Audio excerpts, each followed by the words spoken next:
दर्शकबिन आज हामीले यस्तो बुढी बोईको कथा लिएर हजुर सामु आउँदैछौँ जसले टिकटकमा धेरै भाइरल हुनुभएछ बोई। उहाँको भिडियो धेरैले मन पराइदिनु भएछ। यस्तै भिडियो मन पराइदिएकै जस्तै गरी उहाँको दैनिकी जीवनमा पनि उहाँलाई सहयोग गर्न केही राहत मिलोस् भनेर हामीले यो भिडियो बनाउँदैछौँ।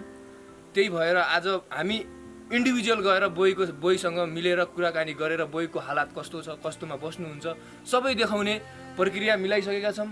यो भिडियो हाम्रो दम्ती गाउँ विश्व टेक्निक एउटा टिकटक मार्फत मैले यो भिडियो पाएँ। त्यसपछि म तुरुन्तै आइहालेँ उहाँको दुःख देखेर। त्यही भएर आज यो भिडियो बनाएको हामीले। दर्शकबिन अब हामी बोईतर्फै लागौँ। हजुरआमा नमस्कार। नमस्कार। हजुरको शुभ नाम भनिदिनु पर्यो। हजुरआमा हाम्रो च्यानलमा हजुरलाई स्वागत छ। म पत्रकार आदिजङ पाण्डे हजुरको दुःख देखेर हजुर सामु आइपुगेँ। हजुरको शुभ नाम भनिदिनु पर्यो। गोरी कुमारी थापा। हजुर छेत्री हो। थापा छेत्री। अनि हजुरको दुःख देखेर मलाई खुदै आँसु आयो।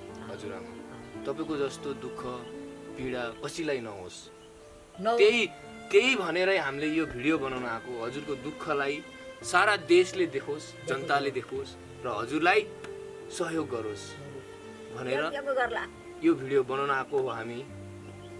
तपाईँको यो दैनिकी छ हजुरआमा, त्यो कसरी चल्छ? तपाईँको दाल भत्ता दिन्छ चल्ने हो र। हजुर त्यही भत्ता नि अब खाइदियो फेटार खायो। हरायो, घरैबाट हरायो कि तपाईँ पङ्ग्री वनमा हरायो? पङ्ग्रिनी वनमा तपाईँ भत्ता बुझेर आउँदाखेरि आउँदैन। यो त गाह्रो पर्यो त अब तपाईँलाई। भेटायो नचुन्ने बाना थिए। हजुर हजुर छिटो हजुर। यो जसले पनि यो त्यो पैसा भेट्नु भएको छ यो भिडियो मार्फत, अगर यो भिडियो हजुरको फोनमा आएपछि चाहिँ त्यो पैसा हाम्रो बोईलाई फिर्ता गरिदिनु होला। दर्शकबिन म विनम्र अनुरोध गर्दछु। दुखी दाखी बोईको त्यति गुजारा थियो, त्यो पनि हराएछ। त्यसको लागि जसले भेटाउनुहुन्छ, जसलाई यो भिडियो जान्छ, त्यसरी यो भिडियो मार्फत त्यो पैसा चाहिँ हाम्रो बोईको रहेछ, फिर्ता गरिदिन म विनम्र अनुरोध गर्दछु। दर्शकबिनहरू तपाईँलाई देख्न सक्नुहुन्छ घरको हालत कति खराब छ। बर्खा लाग्यो, पानी चुने यहीँ। नरुनुहोस् बोई, सबैले भिडियो हेर्छन्, तपाईँलाई मद्दत गर्छन् बोई, रुने होइन, भगवान्ले दिन्छन् बोई।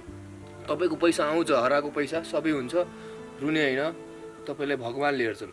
एकैछिन उहाँको घरको अवस्था देखाउँ कस्तो छ, कस्तोमा बस्नुहुन्छ, के छ उहाँको खानेकुरा। एकछिन हजुरलाई म पेस गर्न चाहन्छु।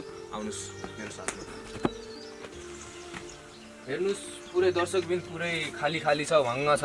टिनको छातमा चुनी छ, पुरा पाल परेको। अनि 3वटा इल्टा छ, चुला पनि राम्रो छैन। 3वटा इल्टामा उहाँले खाना पकाउनुहुन्छ। एउटा कसौडी रहेछ अनि एउटा कराई। यही हो उहाँको अवस्था। साह्रै पोलिथिनले सबै भरिएको छ। यति हो उहाँको, यही हो गुजारा गर्ने उहाँको अवस्था। धेरै नै नाजुक छ दर्शकबिन।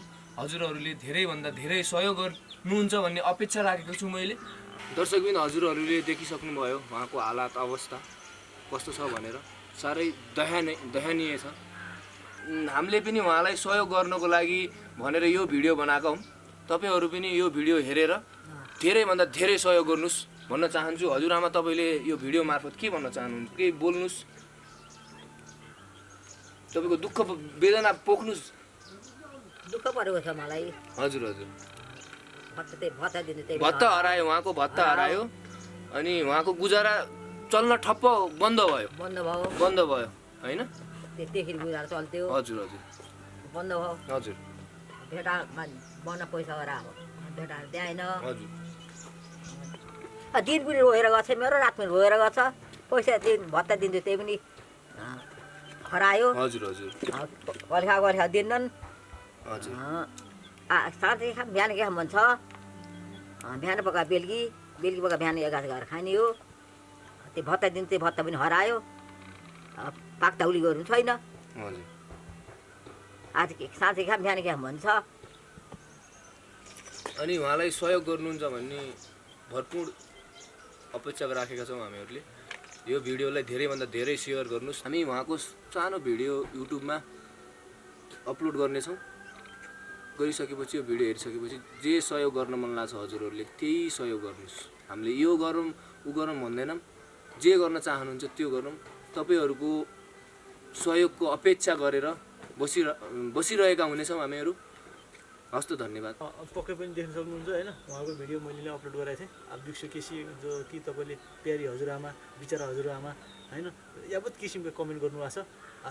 त्यो भिडियो अपलोड गर्ने मान्छे मै हुँ। मेरो च्यानलमा गएर मेरो टिकटक विश्व केसी होइन, विश्व केसी 1 सर्च गर्नुहोस्, त्यहाँ भिडियो अपलोड गर्ने मान्छे मै हुँ। आज त्यही भिडियो देखेर यहाँ हजुरआमाको एउटा दर्दनाक के भन्छ त्यसलाई, एउटा पीडादायक अवस्था देखेर तपाईँहरू पत्रकारजीहरू आउनुभयो। त्यसमा म पनि खुसी छु। भाइ खुसी हुनुहुन्छ नि? उहाँको त्यही यो दर्दनाक अवस्थाको बारेमा तपाईँले भिडियो बनाइसक्नु भएको छ होइन। उहाँको त्यही कसैले नुहाउन भन, त्यो कपडा धुन भन, के भन्दै थियो होइन। त्यो वास्तविक पीडा के छ कसो छ त्यो तपाईँलाई थाहा भएन। त्यो विषयमा हजुरले पक्कै पनि भिडियो बनाइसक्नुभयो होला। देख्न सक्नुहुन्छ घर सरी यो बासस्थानै यो हजुरआमाको यो भित्रको बारेमा के कसो छ त्यो तपाईँले लिइसक्नु होला नि सर? तपाईँले त्यो भिडियोमा भाइ बिचरा हजुरआमा, पठाइ हजुरआमा होइन, त्यस्ता को पैसा भेटाएर पनि नदिनेले त्यसलाई पाप लाग्छ हो होइन। यस्तो यस्तो कमेन्ट गर्नुभएको छ। पाप लाग्छ। अब त्यो भेटाउने मान्छेसम्म तपाईँको भिडियो नपुगे हुनसक्छ भाइ। त्यो त्यस्ता कमेन्ट देख्दा पनि अब उसले दिन्न भने त्यो त पापी नै हो। दिन त खायो रक्सी खायो, रौसी खाने मान्छेले भेटा त रौसी खाला। तासियाले फाल्यो होला, ल तास खेल्ने मान्छेले भेटा तास खेल्ला। द्याइन हो त। केटाकेटीले पो भेटा छन् कि बिचरा, बैङ्कमा लगेर राख्यो कि होइन। पैसा त भेट्यो, कसको त्यो दिन पनि पाएन कि त्यो मान्छेले। भेटाउनु भेट्यो कसको कराइदिने यो अलपत्र परेर पैसा पनि हुनसक्छ है भाइ होइन। होइन सर, हुनसक्छ। आउँछ बाटैमा पनि हुनसक्छ त। बल्ल त 1 महिना भयो तपाईँको हराएको, अर्को महिना भेटिन सक्छ। चिन्ता नगर्नुहोस्। ऊ अहिले चाहिँ तपाईँ चामल पुगेन भने अर्को भत्ता बुझाइदिउँला है भन्नुहोस्। गाउँमा भन्न खानु नि पर्यो। अब के होइन, त्यो विश्व केसी जुन हजुरले देख्नुभयो भने त्यहाँ मेरो लगभग उहाँको पहिलो भिडियोमा 50K, अहिले है आजको मितिसम्म एउटा भिडियोमा 50K, अनि अर्को भिडियोमा चाहिँ 30K, झन्डै 80,000 है। 80,000ले उहाँलाई हेरिसक्नु भएको छ। 80,000मा 10,000 जतिले त मलाई फलो गरिदिनुहोस् यार होइन। बस लाइक साइक चाहिएन, कमेन्ट जे गर्नु चाहिँ हजुरआमाको बारेमा गरिदिनुहोस्। तर मैले पनि चाहिँ एउटा के टिकटक मोनिटाइज गर्ने मेरो लक्ष्य छ। 10K फलोवर्स पुग्यो भने चाहिँ म चाहिँ त्यो गोल्न पुग्छु होइन। हजुर क्यामेरामा त्यहाँ पुग्छु। उहाँलाई कमेन्ट लाइक सेयर अब जे जति छ उहाँको बारेमा गर्नुहोस्। तर त्यत्रो 80,000ले हेर्दा मलाई 10Kले त फलो गरिदिनुहोस् यार। 10Kले फलो गरिदिनुहोस् यार। हस् धन्यवाद है भाइ। हस् त।